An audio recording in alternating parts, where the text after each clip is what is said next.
Hi friends, இப்போ Pandya shows பார்க்க போகிறோம். பாண்டிய ஷோஸில் நம்ம செந்தில் சொன்ன உடனே எல்லோரும் ஃபீலிங்ஸில் உட்காந்துருக்கேன். அந்த டைம் பார்த்து நம்ம பாண்டியன் மட்டும் குலாபாக ஒரு பாட்டு பாடுறாரு. என்ன பாட்டுன்னு தானே பார்க்குறீங்க?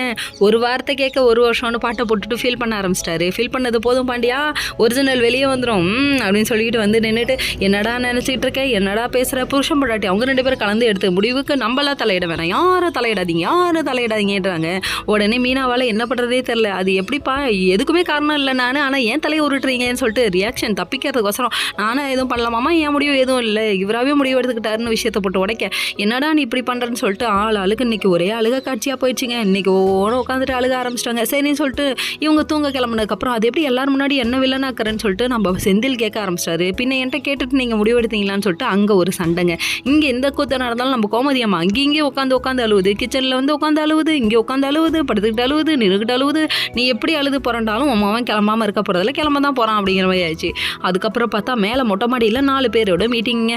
என்ன முடிவு எடுத்தாலும் யோசிச்சு முடிவு எடுத்துக்கோன்னு பழனிவேல் சொல்லிட்டாருங்க. அதுக்கப்புறம் மறுநாள் காலையில் விடுது, நாளைக்கே போகணும்னு குதிக்கிறாரு. என்ன இந்த முடிவெல்லாம் எனக்கு தெரியாது, எப்பப்பா நாள் குறிச்சா அப்படின்னு சொல்லிட்டு கேள்வி கேட்குறாங்க.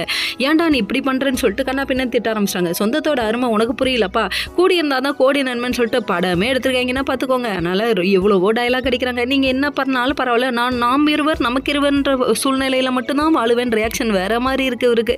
என்னடப்பா நீ வேற லெவலில் பேசுகிற அப்படின்னு சொல்லிட்டு இந்த பேச்செல்லாம் யாருக்கிட்டடா கற்றுக்கிட்டேன்னு கண்ணா பின்னு கத்த ஆரம்பிக்கிறாங்க. நான் நாளைக்கே போய் தீருவேன்னு சொல்லிட்டு ரொம்ப அடம் பிடிக்கிறாரு. ஓகே ஃப்ரெண்ட்ஸ், நெக்ஸ்ட் வீடியோவில்